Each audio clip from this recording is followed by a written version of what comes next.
Thanks for tuning in to Di's Drive, 107.9 FM. It's great to have your company. I'm going to play a bit of a song now by AMiR, who is our next guest. And he writes amazing music. He's got a 7-piece album out, and I'll let you tell all the talking. But he does lots of other things as well. But his life.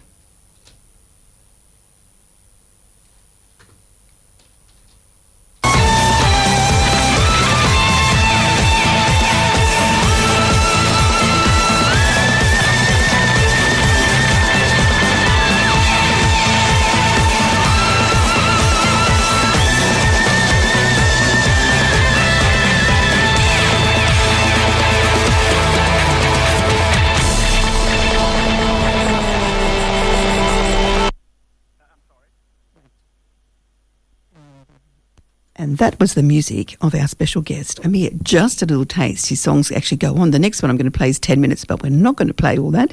Hello, AMiR, and welcome to Di's Drive. How are you?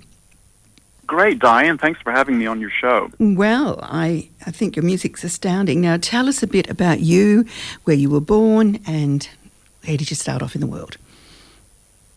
Okay. Well, I was born in Persia, modern-day Iran, but left there with my family at 2 years of age, migrating, to the U.S. and then to Australia. Okay. So have you only been 2? You wouldn't have had a lot of the influence. Have you been back since to Iran?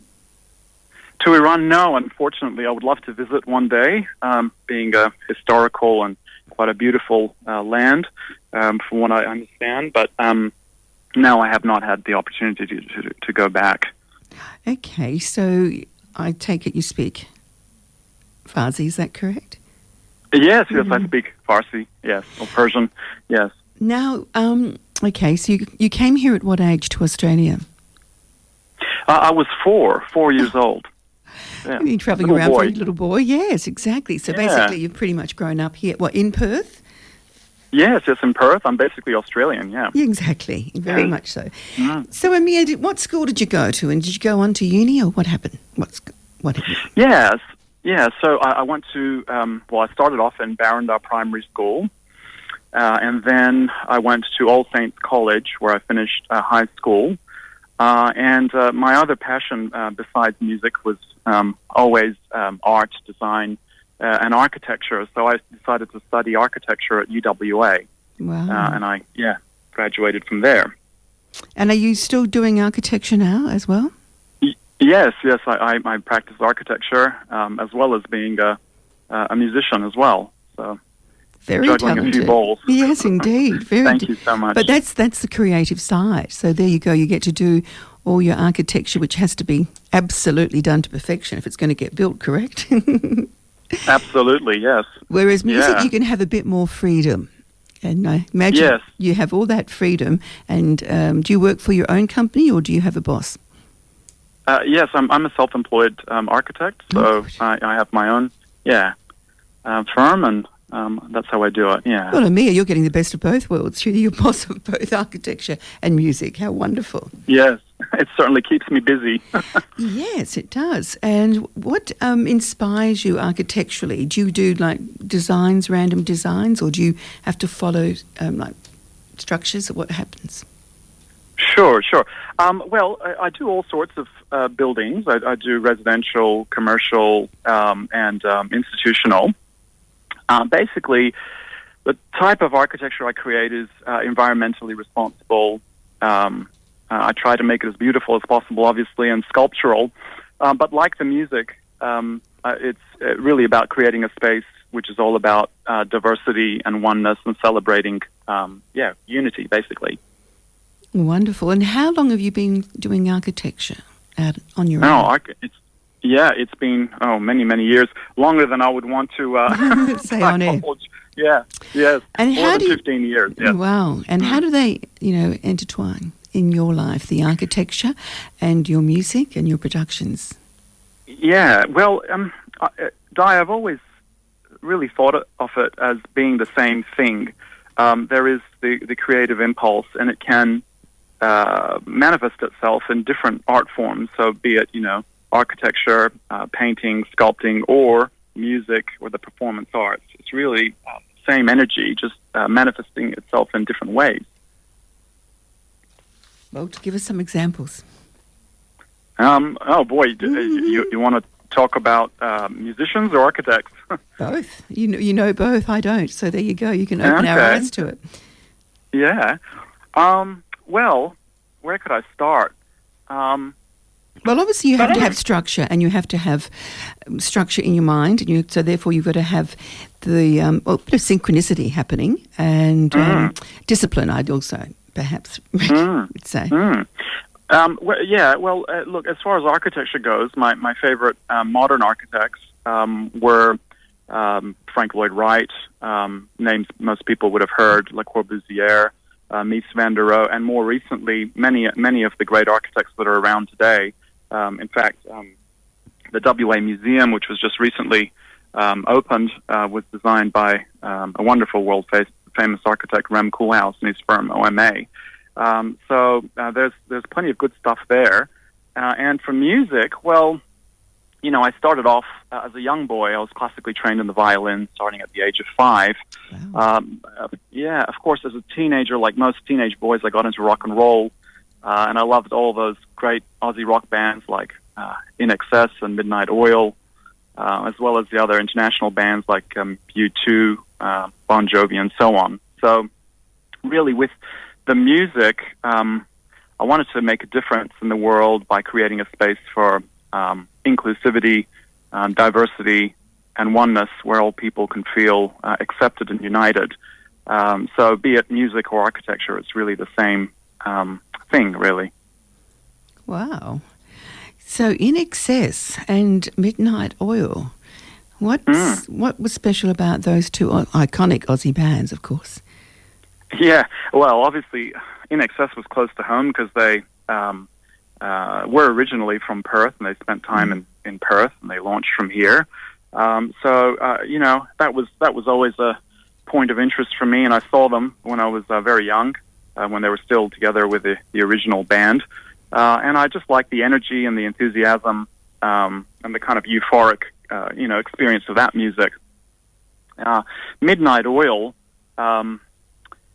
they are possibly closer in the message to where I'm going, with this music, with ELViRiA, which is, they had a strong social kind of conscience and a strong environmental kind of push with their music. So, again, lots of energy, lots of enthusiasm, youthfulness, but with a message, and so on, with bands like U2 and yeah.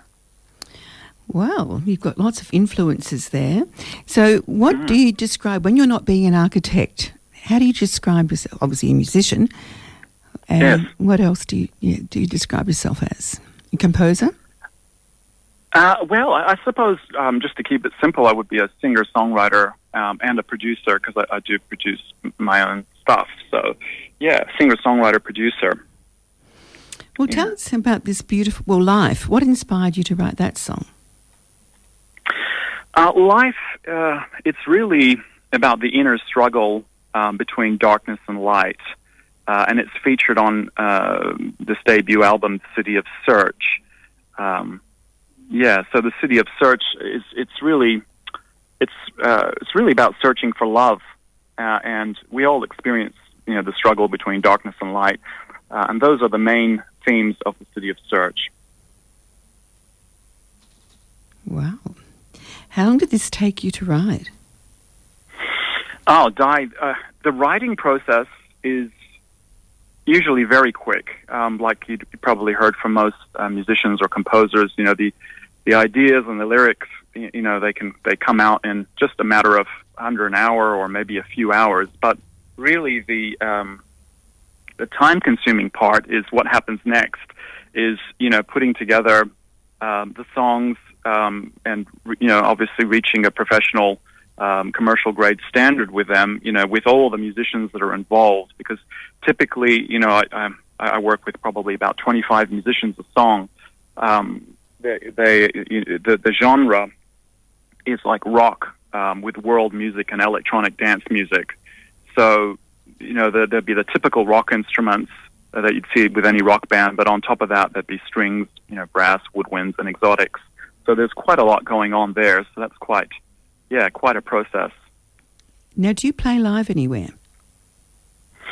Now with this COVID situation, it's incredibly unpredictable booking, and that the risk of the cost involved if there's a cancellation is prohibitive. So it's sitting tight for now and just putting the music out there. But there will be a time in the near future where that will be happening a lot. Well, I look forward to that, AMiR, and of course keep in touch and let us know. Throughout this call, just throughout the last few months, I've interviewed Vanessa Amorosi. That got cancelled. Then they were meant to bring the Supernova over from Sydney. Yes. That got cancelled. Later on, I'm interviewing Marty Rowan. He's a bit of a legend. And also Mark Andrew, who performs as Elvis, and they're both doing a combined duo of Elvis and Cliff Richard, and that was cancelled. Okay. So they've relocated now to December at the concert hall, but it does cost so much money because publicity costs a lot of money, and tickets and sales, and then all the money that either has to be reissued and tickets. So it's quite complicated. I wouldn't want to be on that end of it, really. So it would be wonderful to see you in concert, though. How many people would be needed to create the music? Well, it could. It could be done with a smaller band, myself and basically 5 other musicians, having keyboardists cover the orchestral parts, basically. But it could be anything up to 30 people, depending on the size of the audience and the venue, and so on. So it's flexible.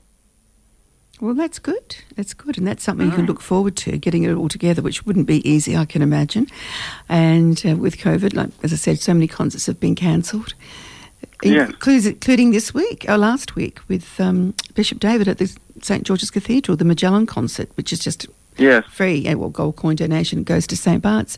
That had to get cancelled, and that's at the cathedral. So there's all types of venues that are really happy to put on concerts and, entertain people, and they can't do it.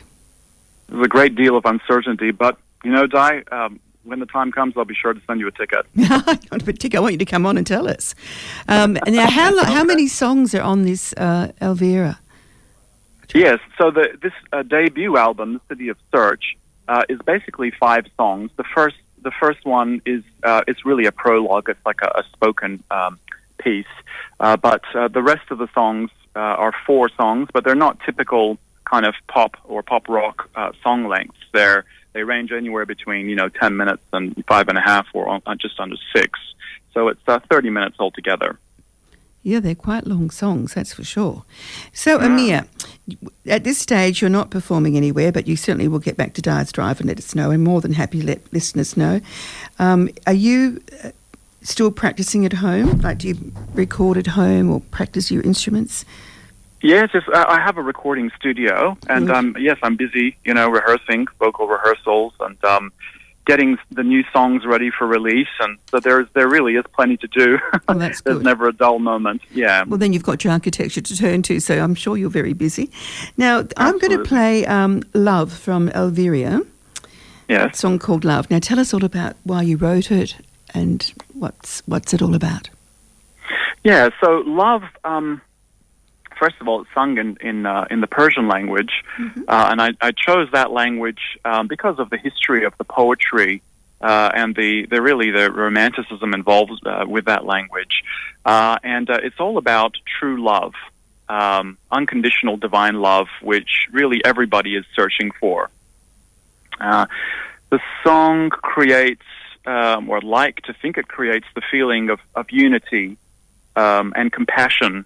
And joyfulness, like a deep kind of longing for true love, which is something which the optimistic at heart will hope will lead to world peace and the unity of mankind.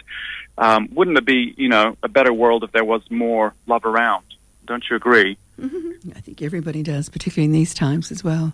And about letting love flow outwards and inwards, and let love come to you as well. If you're feeling sad or down, always listen to beautiful music that we play on Dice Drive 107.9 FM. And, go out. Where can people purchase your material, your songs? Yeah. So all the songs are available for download off iTunes. They can be streamed off any of the main streaming platforms like Spotify, Apple Music, and so on. We also do have merchandise on the Facebook page, ELViRiA Music. How do you spell that for people on Facebook who want to go onto Facebook? What's it called? Okay. Yes. So it's ELViRiA, ELViRiA, and then music. Lovely. Well, I suggest that you want to look this out. It's very different. It's very, very talented, very exciting. And congratulations on doing a remarkable job, AMiR. It doesn't look like it's easy, so much. But it certainly does look entertaining. And please keep us up to date when you do your concert, because I look forward to seeing it. Certainly will. This is the song Love by the very talented AMiR. And after that, I won't play it all, it goes for 6 minutes, but I'll play a good 3 minutes. And after that, a song for you by In Excess, I Send a Message. And that message is love. Thank you, AMiR. It's been joy. Stay on the line, and here's the song by AMiR. Love.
A beautiful soundtrack to Love by ELViRiA. Don't forget to check it out on Facebook. Hopefully we'll see them in concert, and AMiR will keep us in touch.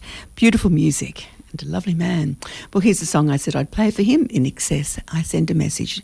Don't forget, love is very important. Try and share it as you go through your day.